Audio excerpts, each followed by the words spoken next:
Have you ever woken up to a social media post so explosive it could shake the very foundation of your life? That's exactly what happened to Isabella Lancaster one morning when she scrolled through her notifications and saw a brazen message from a woman claiming she was carrying her husband's child.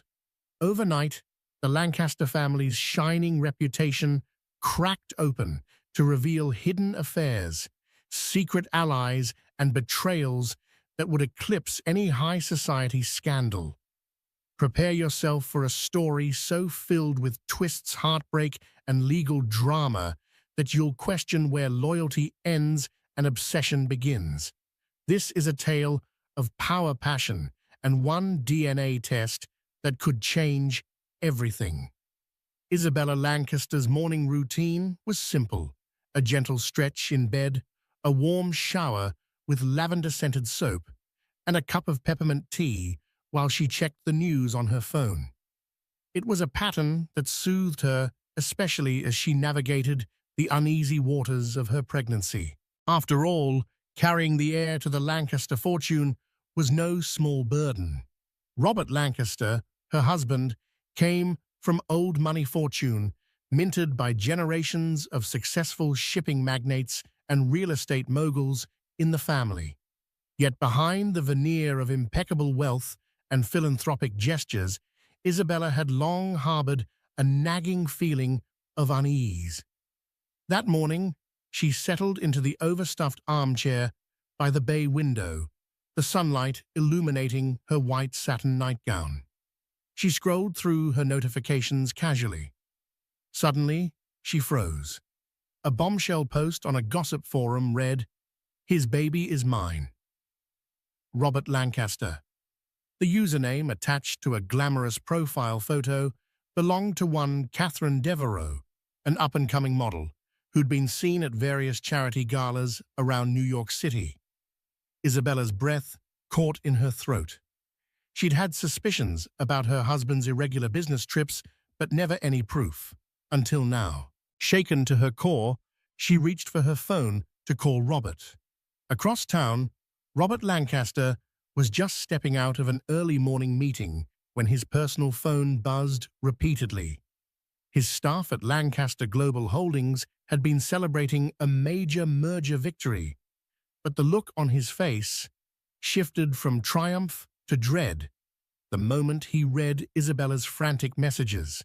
The text was short and sharp. "Call me. Now." He retreated into his private office, a space filled with polished mahogany furniture and centuries-old oil paintings of his ancestors. The hush of the room offered no comfort. Though Robert had been raised to maintain a stoic facade, Lancaster's never showed panic. He could feel his heart pounding in his chest. For weeks, he'd been on edge. Catherine Devereaux had threatened to go public if he didn't leave Isabella. At first, he'd brushed off her threats as melodrama. But the catastrophic reality now stared him in the face. Catherine had executed her plan in the most humiliating way possible on social media. He exhaled slowly, dialing Isabella. When she answered, her voice quavered in a way he'd never heard before. She demanded an immediate explanation. Robert closed his eyes, wishing he could magically undo the last few months. But the story was out, and it was time for the Lancaster name to face the fire. Before confronting Robert in person, Isabella stood in their marble-floored hallway, taking deep breaths to steady herself. Priceless art and an ornate chandelier seemed to mock her tangible reminders of a life she might have to leave behind. If this scandal was true, she thought of her unborn child, her top priority, no matter what. Her mind drifted to how the Lancasters had built their empire over generations. Robert's great-grandfather, Ernest Lancaster, had owned a fleet of cargo ships that crisscrossed the Atlantic in the early 1900s. Over time, the family's fortunes expanded into construction and later high-end real estate developments. Their name graced parks, university buildings, and hospitals.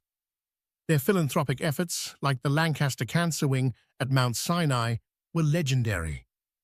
Isabella had always taken pride in carrying such an esteemed surname. She came from a respectable but not obscenely wealthy background. Her father was a retired academic and her mother a piano teacher in Boston. When she married Robert, it felt like stepping into another world. Yet she'd quickly learned that with wealth came a labyrinth of social expectations, secrets, and hush-hush arrangements. Now, as Robert walked through the front door, she braced herself for a conversation that might unravel the perfect tapestry of their life.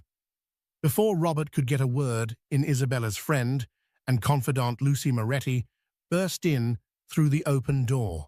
Lucy was a tenacious journalist for a financial magazine, known for her fierce loyalty to Isabella and her unrelenting pursuit of truth. She'd just seen the post from Catherine Devereux. "Isabella, I came as soon as I heard," Lucy said, placing a supportive hand on her friend's shoulder. She shot Robert a glare that might have withered a lesser man. "We need answers." Robert, struggling to keep composure, swore that Catherine was just a fling, an accident, some brief mistake that had spiraled out of control. But Lucy pressed him. "Have you seen the post, Robert? She's telling the world you're the father of her child.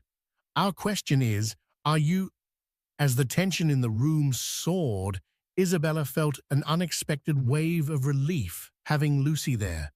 Lucy had a knack for slicing through half-truths with surgical precision. Meanwhile, Robert insisted that Catherine's child couldn't possibly be his. He called her post a desperate attempt for clout and money. Isabella swallowed hard. She realized that no matter which story was true, her life would never be the same. The baby she carried was 6 months along, and she worried about the stress on her unborn child. But she knew she had to face the truth, no matter how harrowing. On the other side of town, Catherine Devereux lounged in her plush apartment, sipping a green smoothie. Her phone pinged endlessly with notifications, likes, shares, and messages from curious strangers, tabloids, and gossip hounds. She tapped a manicured nail against the screen, a small smirk lighting her face. This was the sort of publicity she'd always dreamed of, albeit for reasons she wouldn't admit openly. Catherine was a small-town girl from Charleston who'd moved to New York to chase the runway dream. She'd caught Robert's eye at a charity gala for the American Heart Association. Their flirtation had started innocently enough, a little too much champagne, a moonlit balcony chat, lingering glances. One thing led to another, and soon Catherine found herself in a secret arrangement. Initially, Robert had showered her with expensive gifts, private dinners, and whispered promises to work things out in his marriage. But as time wore on, Catherine realized she was just a side note to the well-orchestrated Lancaster life, an ornament quickly discarded when inconvenient. The final straw was discovering she was pregnant. When she told Robert, he'd urged her to handle it discreetly. Hurt and furious, she decided if she couldn't have him to herself, she'd at least blow up his carefully constructed world. When Catherine posted "His baby is mine" on her Instagram and linked it to a tabloid gossip forum, she knew it would generate buzz. But the tsunami of attention exceeded her wildest hopes. Within hours, her face was splashed across trending hashtags and paparazzi staked out her building. The subsequent swirl of media forced Robert's PR team into crisis mode. They even reached out to Mark Geragos, one of the country's most recognizable attorneys, known for high-profile celebrity cases, to discuss potential defamation suits. But the challenge was that Catherine wasn't a random troll. She had phone records, text messages, and photos that proved her intimate connection to Robert Lancaster. Robert's team tried to spin the narrative, calling Catherine a model-turned extortionist, but Catherine countered by threatening to release more incriminating details if they didn't back off. Meanwhile, the Lancaster family's philanthropic events and partnerships were jeopardized. Big names like Mark Cuban, whom they had recently partnered with for a literacy initiative, quietly began distancing themselves from the scandal. As the world watched, Isabella found herself in an excruciating spotlight. Was her unborn child being overshadowed by a mistress's claims, and could all of this noise harm the baby's health? She felt cornered, outraged, and determined to fight back. In the dimly lit study of the Lancaster estate, Isabella confronted Robert with an ultimatum. Her voice trembled less from fear, more from pent-up fury. "Either you handle this situation by tomorrow, or I will," she declared. Robert, who for so long had been the confident patriarch in training, found himself at a loss. He was torn between saving his marriage and placating Catherine so she wouldn't reveal more embarrassing secrets. The financial empire he was set to inherit teetered on a delicate balance. Any more negative press could derail ongoing deals. When Lucy Moretti joined them, armed with a laptop showing the skyrocketing social media coverage, Robert realized how dire things had become. Every tabloid, every morning show, Lucy paused, letting the data speak for itself. This is a 5-alarm fire. In that moment, Isabella decided she needed to protect herself and her baby first. Wiping away tears, she told Robert that she was moving out temporarily to stay at a penthouse suite the family owned in a quieter part of the city. She would surround herself with supportive friends like Lucy.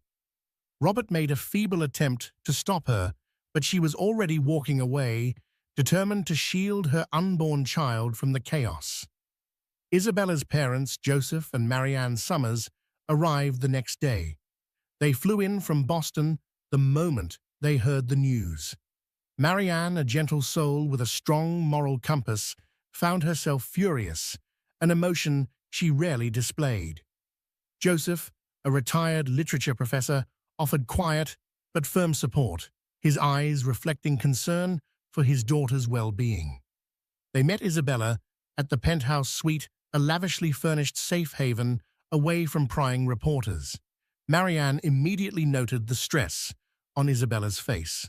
"You need rest, sweetheart," she insisted, placing a hand on her daughter's belly. "Your health and the baby come first." Joseph, ever the academic, urged caution. "Don't let this media circus run your life. Gather facts. Use evidence." He handed Isabella a folder full of articles about legal rights, paternal claims, and real-life precedents. In that folder was also the name of a powerful law firm, Friedman and Friedman, known for representing high-profile clients discreetly. "If you need a court order, you might consider them," Joseph suggested gently. Isabella nodded. She appreciated her parents' support, but knew she had to confront her husband again, this time armed with more than tears and anger. She would demand a legal test to prove or disprove Catherine's claims once and for all. Meanwhile, Robert felt the weight of 1,000 obligations closing in on him. The board members at Lancaster Global Holdings demanded damage control. Their overseas partners were skittish, and stocks had dipped amid swirling rumors. His mother, the dignified Eloise Lancaster, summoned him to the family's ancestral home to discuss the stain on the Lancaster name. Eloise, perched on a velvet sofa, radiated disapproval. "We Lancasters are not just any family," she reminded him sternly. "We've thrived for over a century on impeccable reputations. You must fix this." Robert realized that his personal failings were now a matter of family honor. He'd grown up understanding that the Lancasters, for all their philanthropic grace, were fiercely protective of their image. One misstep could unravel decades of prestige. He stared at the ornate portrait of his late father, Jonathan Lancaster, who had passed away unexpectedly 2 years prior. Jonathan had entrusted Robert with the keys to the kingdom. Could Robert salvage his father's legacy from this scandal? Desperate, he considered meeting Catherine face to face. He hoped he could reason with her, maybe offer a settlement. But a pit in his stomach warned him that Catherine had tasted the power of public attention. Convincing her to stand down might be near impossible. The next day, Robert arranged a clandestine meeting with Catherine at a private restaurant booth in Midtown Manhattan. He chose a corner table, where prying eyes couldn't easily eavesdrop. She arrived in a flowing designer dress, her posture poised and confident. Gone was the small-town girl he'd once met. In her place stood a woman determined to claim her share of the spotlight. Robert began forcing himself to keep his tone level. "We need to talk about the damage this is causing." She folded her arms, unyielding. "The damage you caused, you mean?" He slid a thick envelope across the table, an initial settlement offer. "If money is what you want." Her eyes flashed, and she interrupted him. "So that's it. I vanish for a paycheck. What about the baby?" Robert swallowed, trying not to flinch. "I'm willing to provide financial support if the child is mine. But we need to do this quietly. No more social media stunts." Catherine scoffed. "You don't get to dictate terms anymore." She tossed her hair back, leaning in. "If you think a lump sum and hush money will solve this, you're dumber than I thought. This is my child. I'm not going away." Robert left the meeting feeling more trapped than ever. Back at the penthouse, Isabella felt her baby's first strong kick, a bittersweet reminder that amid all the chaos, new life was forming inside her. She pressed a hand to her abdomen, tears welling in her eyes. In these moments, she was determined to shield her child from the stress swirling around them. She confided her fears to Lucy and her mother. "What if this drama threatens my health? What if the stress hurts the baby?" She had read stories about preterm labor triggered by emotional turmoil. Lucy, ever the practical, rock assured her, "You're doing the best you can. You're removing yourself from toxic stress." Marianne joined the conversation, encouraging Isabella to focus on wellness, taking walks, meditating, seeing a prenatal counselor. Isabella reluctantly agreed. Her father's suggestion of Friedman and Friedman still hung in the air. Was it too aggressive a step, or was it exactly what she needed?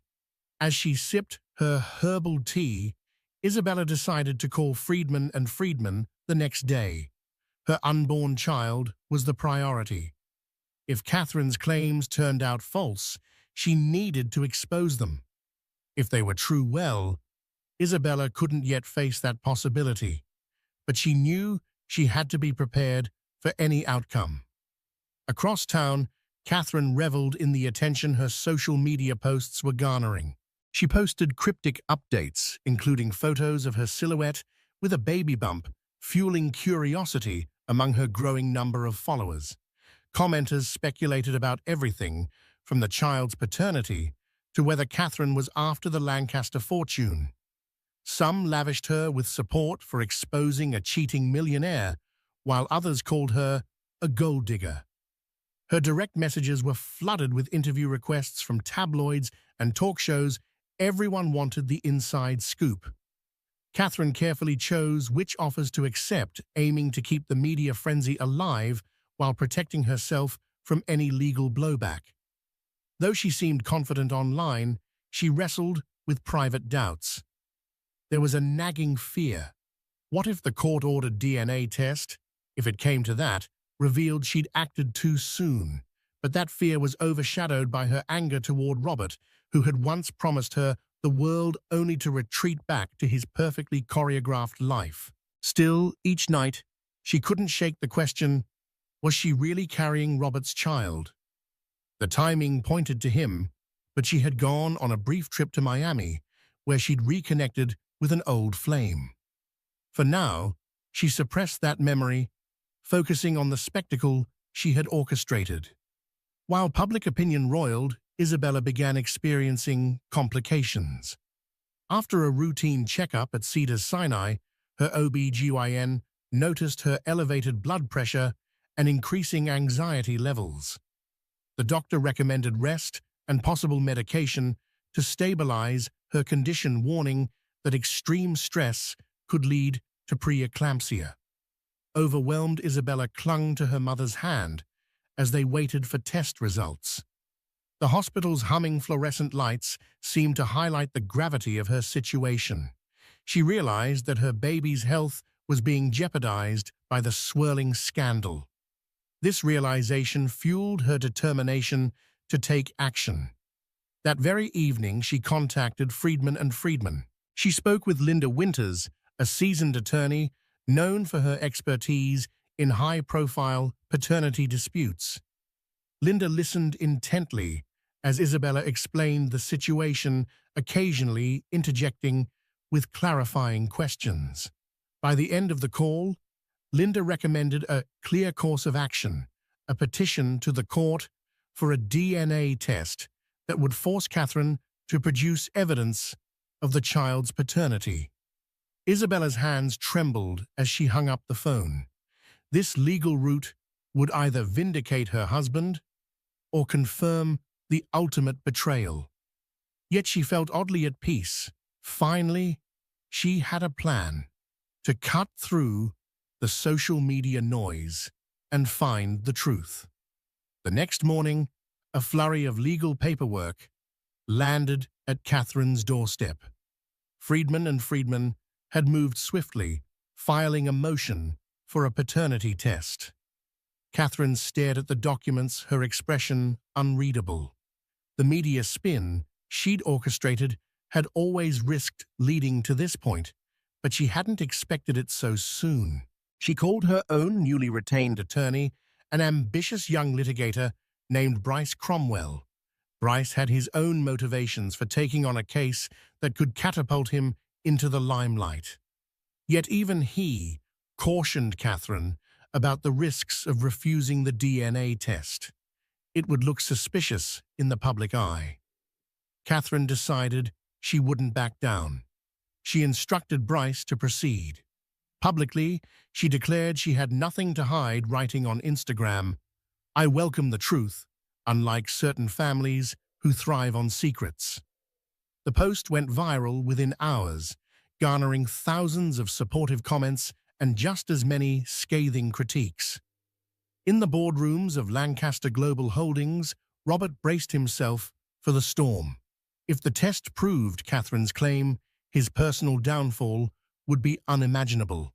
If the test vindicated him, he might salvage his marriage. He could almost hear his father's voice reminding him that the Lancaster legacy rested on the next heir and the next headline. Linda Winters, a poised, silver-haired attorney with a reputation for both compassion and cutthroat strategy, visited Isabella at the penthouse. She brought along a junior associate, Jacob Wells, to discuss the paternity test logistics. As they spoke, Linda also shared some case studies referencing real legal battles similar to Isabella's situation. One was the well-documented case of Steve Bing versus Elizabeth Hurley, which had hinged on DNA evidence and a swirl of public speculation. Linda made it clear that once they had the test results, they could pursue a defamation lawsuit against Catherine if the child wasn't Robert's. Or, if the child was indeed Robert's, they'd negotiate custody and financial arrangements. Isabella nodded, absorbing the options as Lucy jotted down notes. When Linda asked how Isabella wished to proceed if the baby turned out to be Robert's, Isabella looked away, tears brimming in her eyes. "I don't know," she admitted quietly. "I love my husband, but I can't raise a child overshadowed by a public scandal." "And what about my own baby?" Linda placed a comforting hand on Isabella's arm. "First, let's get the facts. Then we'll chart a course that prioritizes your mental health, your child, and your financial security." one step at a time. In a rare moment of solitude, Robert found himself in the Lancaster family chapel, a small ornate room tucked away in their estate. Flickering votive candles cast dancing shadows across the marble floor. He hadn't prayed in years, but the weight of the situation drew him there. He knelt, clasping his hands, tightly, eyes shut. Memories of his father's guidance flooded his mind, the lessons on leadership, the emphasis on family duty, the constant refrain that Lancasters never let their emotions derail their legacy. Yet Robert had let his passions lead him astray. He felt a wave of regret, not just for the scandal, but for betraying Isabella and jeopardizing their unborn child's peaceful entry into the world. He whispered an apology to the silence, unsure if it was meant for God, his father, or the woman he had married. After a long pause, he resolved that if the DNA test proved Catherine was lying, he would dedicate himself to reconciling with Isabella. If it proved she was telling the truth, well, he'd face those consequences head-on. He rose, straightened his suit jacket, and walked out of the chapel feeling a flicker of hope. Hope that maybe, just maybe, he could salvage something from the wreckage. Isabella spent hours scrolling through old photos on her phone, vacations with Robert, lavish parties, quiet moments curled up on the sofa. Their smiles looked so genuine back then. She recalled how he'd proposed on a yacht near Nantucket, kneeling under a canopy of stars. In those early days, she believed their love was unbreakable, yet time and distance had crept in. Robert's business grew more demanding, and she'd begun noticing small changes, late-night calls, secretive texts, and emotional distance that felt almost palpable. She'd confronted him multiple times, only to receive reassuring words or expensive gifts that temporarily eased her suspicions. Now each memory was tinged with doubt. Had he been planning secret rendezvous with Catherine all along? Had their marriage been a facade for appearances, especially given the family's powerful name? A sudden jolt from her baby snapped her out of the past. She rubbed her belly tenderly, whispering a promise, "I'll protect you, no matter what." The time for ignorance was over. She had to face whatever truth the DNA test revealed. Tapping a quick message to Lucy, she asked her to help schedule the final details of the court-ordered procedure.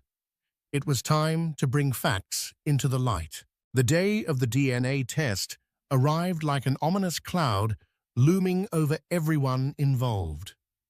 Isabella and Robert arrived first at the private clinic Friedman and Friedman had arranged. There were no paparazzi outside. The law firm had taken meticulous steps to ensure privacy.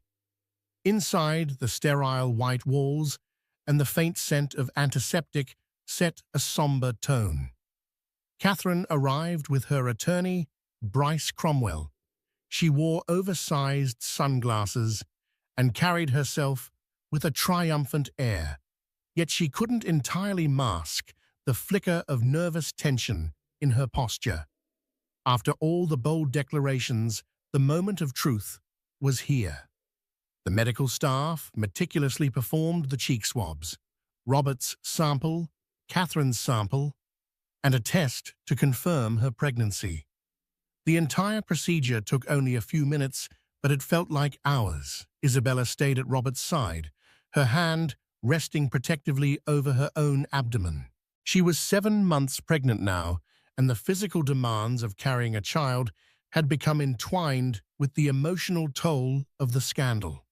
Catherine's attorney insisted they'd also demand Robert's presence at a prenatal test in the future to confirm if the unborn child was truly his. The tension in the waiting room was palpable, everyone aware that in a matter of days, science would settle the dispute that had shaken their world. In the days following the test, Catherine attempted to keep her social media momentum alive. She posted sultry photos, hinted at big revelations, and teased her audience with cryptic statements like, "Soon everyone will know what really happened." She seemed to thrive on the public's fascination, soaking up every comment and speculation. Behind the scenes, however, her attorney Bryce Cromwell advised her to tone it down.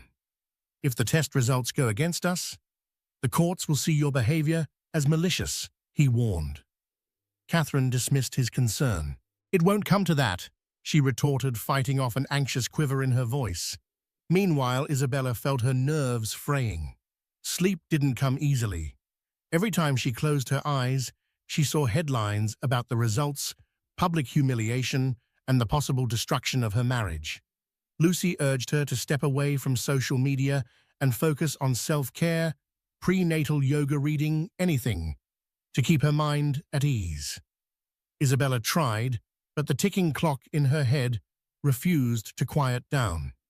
Robert, too, was on edge. He met with his accountants to brace for potential fallout, divorce settlements, child support, and the effect on Lancaster Global Holdings. He had nightmares of losing everything, especially his unborn child, with Isabella. 5 days later, Linda Winters called to inform Isabella and Robert that the test results were in. They gathered at Friedman and Friedman's sleek conference room on a rainy afternoon. Outside the windows, sheets of rain streaked the glass, a fitting backdrop for the storm inside. Isabella sat clutching a tissue while Robert gripped the arms of his chair so tightly his knuckles turned white. On the opposite side of the table, Catherine wore a confident smirk, although her eyes flickered with a hint of apprehension. Bryce Cromwell shuffled papers, occasionally glancing at her. Linda cleared her throat. "The results show that Robert Lancaster is not the father of Catherine Devereux's child." She allowed the statement to sink in. "In fact, the tests confirm that the unborn child's genetic markers do not match Robert's." A stunned silence followed, broken only by the sound of Robert's breath releasing in a shaky sigh. Isabella felt tears fill her eyes, tears of relief, though they also carried the weight of betrayal that her husband had still been unfaithful in some capacity. Catherine's face drained of color, her bravado gone. Bryce Cromwell stiffened mentally, calculating the damage control he'd now have to perform. The truth was finally laid bare. Catherine stood abruptly, knocking her chair back. "This can't be right," she exclaimed, her voice cracking with a mixture of anger and disbelief. She snatched at the papers Linda was holding, scanning them as if a second look would change the verdict. But the truth was plain. Robert wasn't her child's father. Bryce Cromwell quietly placed a hand on her shoulder. "Catherine," he began, but she yanked away, glaring at him. "I don't need pity," she spat, turning instead to Robert. Her eyes flashed with desperation. "You told me you loved me. You said we'd be together." The veneer of the confident mistress crumbled, revealing a woman terrified of losing everything. Robert's face hardened. "I made a terrible mistake getting involved with you, but if this baby isn't mine, you have no right to smear our family name." Linda Winters wasted no time. "Ms. Devereux, we can pursue legal action for defamation if you continue these public accusations. You should retract your statements immediately." Catherine threw the papers on the table, her chest heaving as she struggled to maintain control. With no dramatic lines left to hurl, she stormed out of the conference room.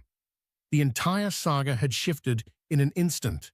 No longer was Robert the presumed father, and no longer did Catherine hold the trump card she once believed she possessed. In the aftermath of Catherine's abrupt exit, Bryce Cromwell remained behind, mumbling apologies about miscommunication and a breakdown in facts. The truth was, Catherine had lied, or at best deceived herself, about the paternity.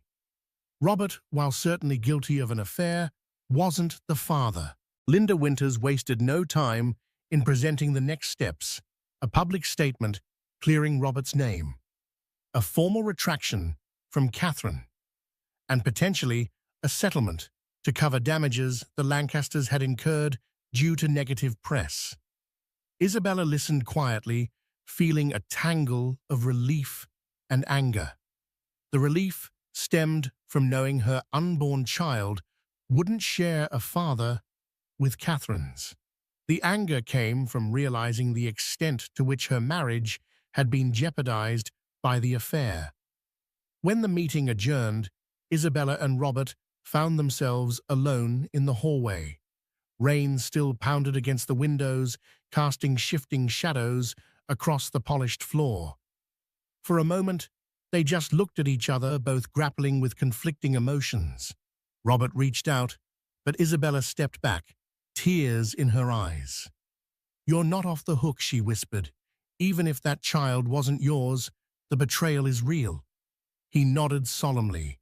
He knew that even the best DNA result couldn't erase his betrayal or heal Isabella's emotional scars. News spread quickly.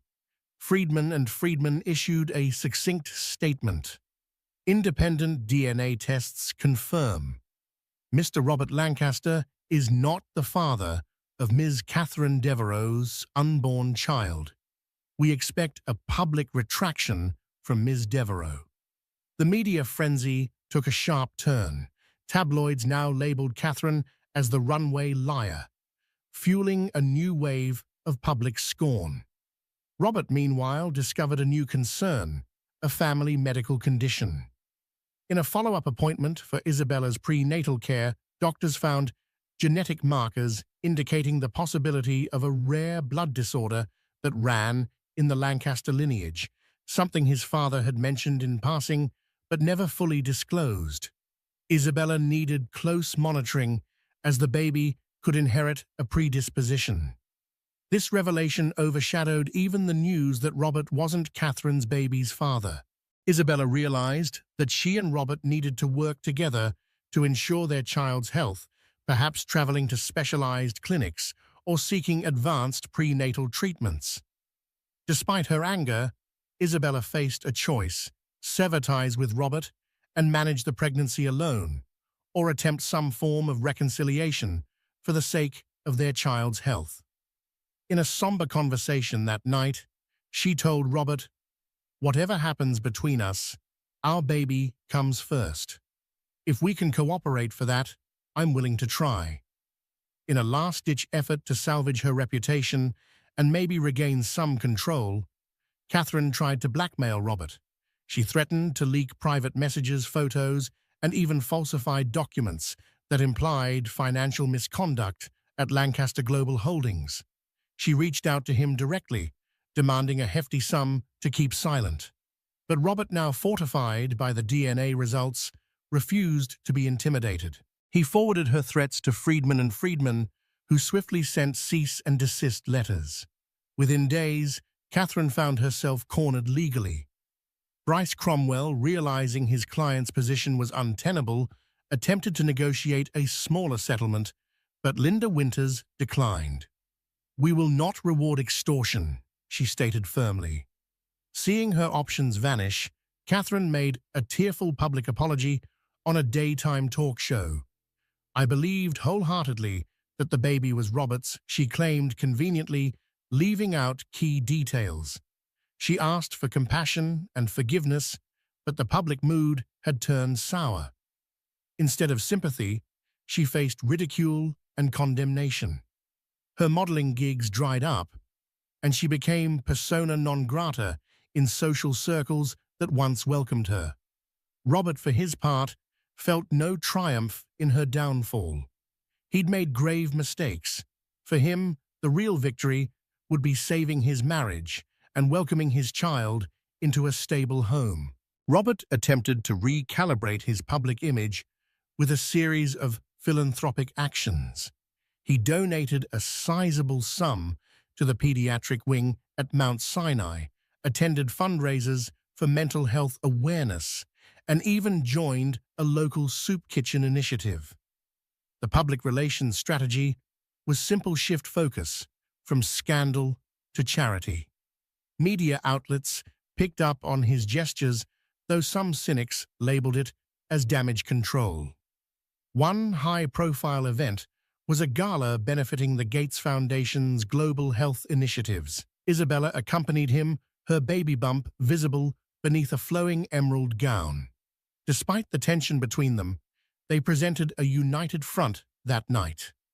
Cameras flashed, capturing the Lancasters smiling cordially, though Isabella's eyes betrayed caution. Among the gala's attendees was Mark Cuban, who observed them with polite neutrality. Robert approached him, trying to rekindle previous business collaborations. Mark listened politely, but maintained a measured distance, illustrating the reputational toll Robert's affair had exacted. Still, the evening went smoothly, without a single mention of Catherine or scandal.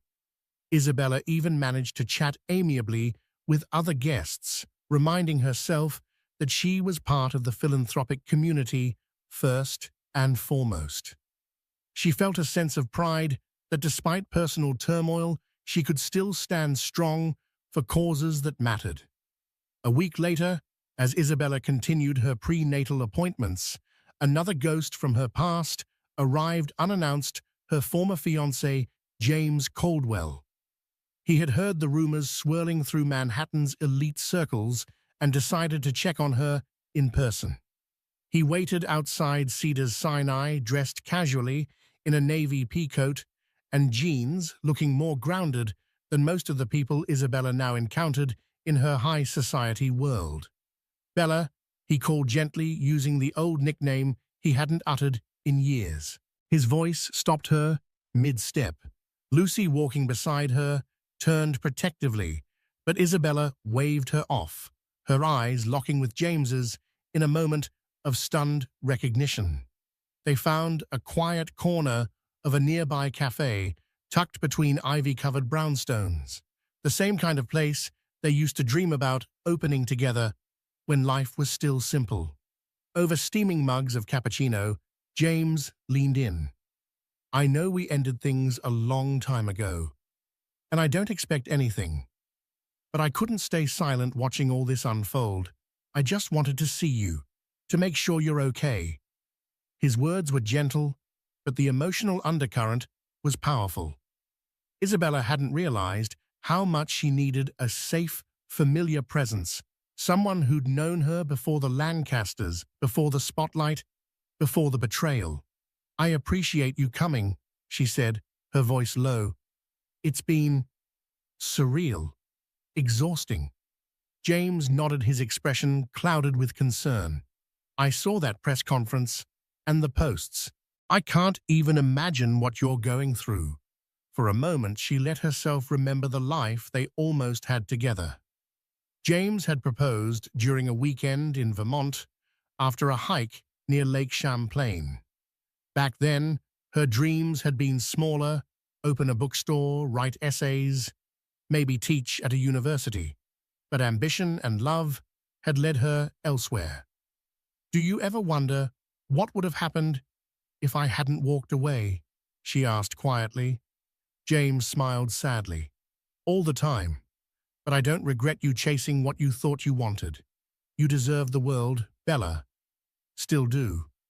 There was a beat of silence before he added, "If you ever need someone outside of all this, someone real, I'm a phone call away." She wanted to hug him, thank him. But she was also 7 months pregnant with another man's child, her marriage hanging by a thread. She simply said, "Thank you, James. That means more than you know." After he left, Lucy sat down across from her, eyes narrowed thoughtfully. "That was him, wasn't it? The ex-fiancé?" Isabella nodded, still holding her warm mug like an anchor. "He hasn't changed much." Lucy raised an eyebrow. "And how do you feel?" "I don't know," Isabella admitted. "He's kind, familiar. He represents a version of myself I sometimes miss." Lucy leaned in. but he's also the past. You have a future to build either with Robert or on your own. James is a nice echo, but you're not living in echoes anymore. Isabella exhaled. Lucy was right. The visit had stirred up emotions she hadn't prepared for, but it was clarity she needed. Still, the universe had one more twist in store. The next morning, she received a hand-delivered envelope at the penthouse. No return address. Inside was a grainy photo. At first, she thought it was a mistake, some tabloid clipping slipped in the wrong mailbox, but then her breath caught. The photo was of her and James at the cafe the day before, sitting close, smiling. On the back, written in red ink, were the words, "Everyone's watching. Don't forget it." Chills ran down her spine. Was it Catherine, one of her online followers? A paparazzo playing psychological games? She immediately called Lucy, who raced over and took the envelope with gloved hands. "We'll report this," Lucy said calmly. "But you need to be careful. This isn't just scandal anymore, it's veering into obsession." That night, Isabella double-checked all the penthouse's locks. Her world, already shaken, now felt exposed in a new and unsettling way, and yet even as fear crept in, so did a firmer resolve. She placed a hand on her belly and whispered, "I'll protect you, no matter who's watching." Because this battle wasn't just about truth anymore, it was about control, safety, and reclaiming her life from every shadow that tried to invade it. The day of the final legal confrontation arrived with heavy skies and a biting chill in the air, as though the world itself understood the weight of what was about to unfold. Friedman and Friedman had filed a civil suit for defamation, emotional distress, and reputational damage against Catherine Devereux. The hearing was scheduled at a discreet New York courthouse, chosen specifically to avoid the media frenzy that had plagued the past weeks. Catherine arrived first, dressed in a charcoal gray pantsuit, far more conservative than her usual designer flamboyance. Her once defiant posture had wilted. She moved with visible fatigue, her face pale beneath her makeup.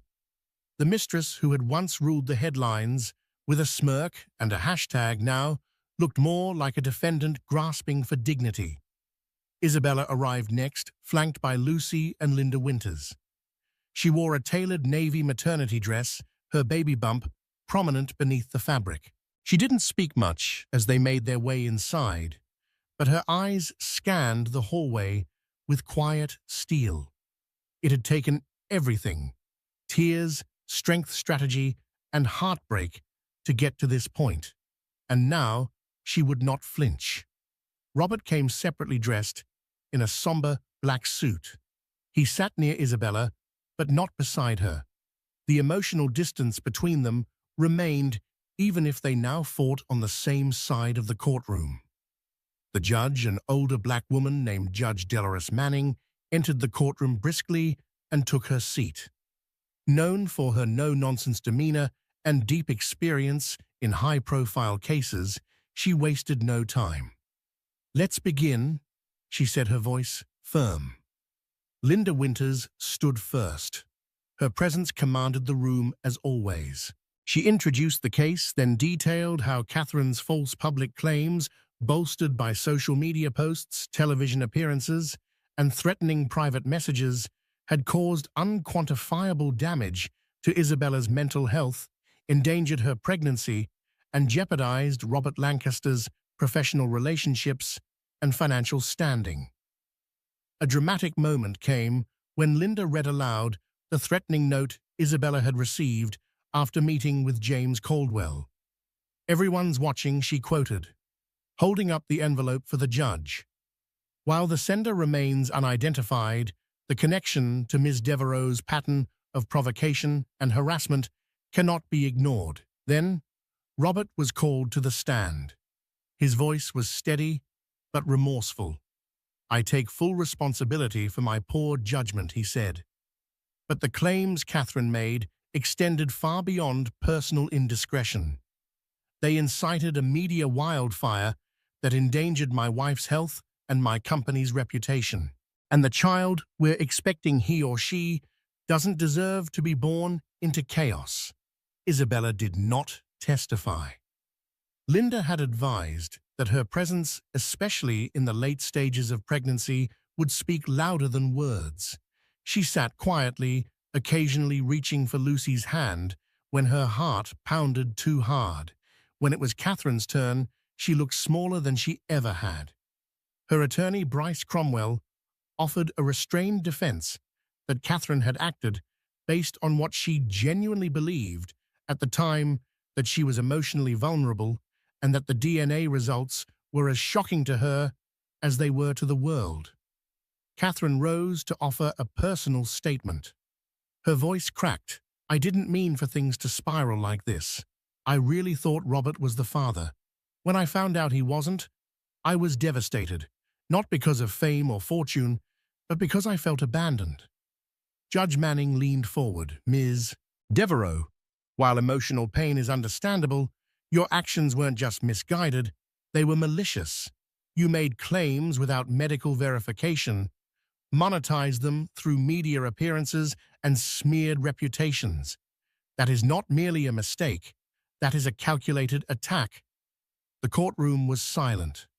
After a brief recess, Judge Manning returned with the verdict. Catherine would be ordered to pay a substantial settlement for defamation and emotional distress. The court would also require her to issue a formal public retraction within 48 hours to be posted on the same platforms where the original claims had been made. As the gavel struck, Isabella let out a long, quiet breath. It didn't bring joy, but it brought closure. Outside the courtroom, Robert approached her tentatively. "Thank you for being here," he said softly. She looked at him, her eyes glassy but calm. "I didn't do it for you. I did it for the truth, and for our child." Then she turned to Lucy and walked away, leaving Robert standing in the cold shadow of the courthouse's marble columns.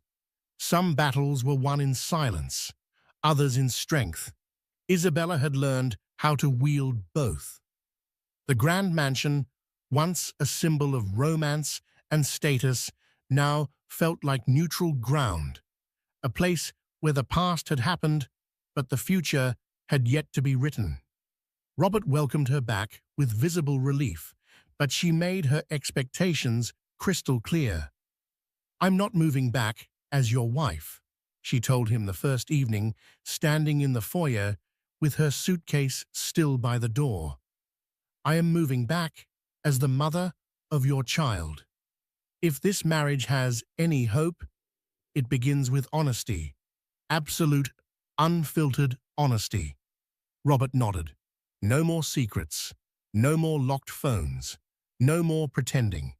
He had already cancelled his international business travel, reassigned meetings to trusted deputies, and adjusted his schedule to accommodate every prenatal appointment. His once meticulously packed itinerary was now dominated by doctor visits, therapy sessions, and evening dinners with Isabella. No assistance, no phones, no distractions.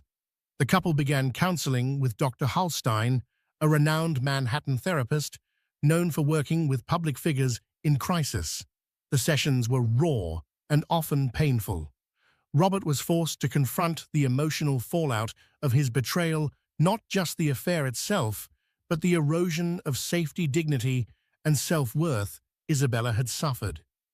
"You didn't just cheat," Isabella told him during one particularly intense session. "You gambled with my body, my pregnancy, my peace of mind. And you did it for..." What? A thrill. Robert didn't try to defend himself. He'd spent weeks preparing to own every word, every action. "I was selfish," he said, "and I was weak. But I'm not asking you to forget.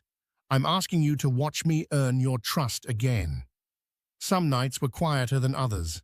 Isabella would retreat to the solarium after dinner, cradling her belly, reading baby development books, or writing notes for the child's future memory box. Robert would sit a few feet away sometimes, sketching out ideas for a children's room or researching newborn health articles. He knew he couldn't buy his way out of this, so he offered something rare at time presence, vulnerability. One day, Isabella walked into the nursery he'd started to renovate on his own. Gone were the cold designer elements. In their place were warm earth tones, soft lighting, and a hand-painted mural of a night sky filled with constellations. A folded card sat on the windowsill. It read, "I hope this is the beginning of our healing, not just for us, but for the little one who deserves a peaceful world to arrive into." She felt something shift. Not forgiveness, not yet, but a softening. Outside the home, the Lancaster name was still recovering. The scandal had died down, replaced by fresher headlines, but the family's philanthropic work continued. Isabella, ever poised, began participating again, this time with a voice of her own. She hosted a roundtable for maternal health awareness and spoke at a fundraising event for mental wellness among pregnant women. "I know what it feels like to have your world collapse while carrying another life," she told a small audience. "But resilience isn't built in comfort. It's built in the moments you choose to keep going." She was applauded not just for her composure, but for her honesty. Meanwhile, Catherine's public retraction went live. A sterile, overly formal post appeared on her Instagram stating that she regretted any confusion caused and acknowledged the outcome of a legal process that had clarified all relevant facts. Comments were limited. Followers dropped away. Endorsement deals vanished. She became a cautionary tale, whispered behind closed doors.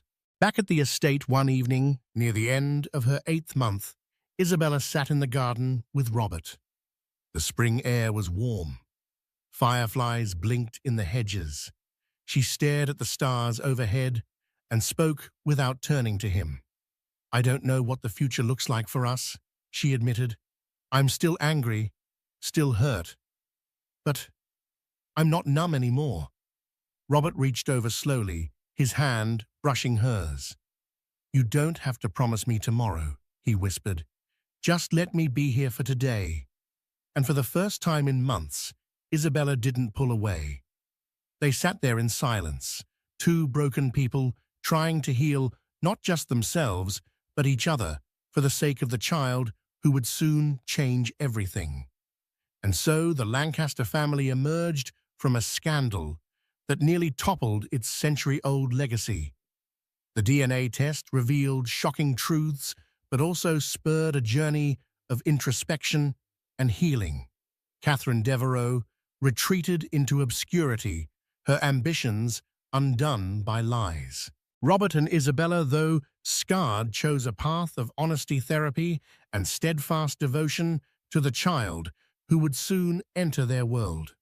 Their story reminds us that appearances can crumble in an instant, but sometimes the harsh light of truth can illuminate a new way forward. If you've been captivated by this tale, by the twists, the tears, and the triumph of finding purpose amid chaos, don't let the journey end here.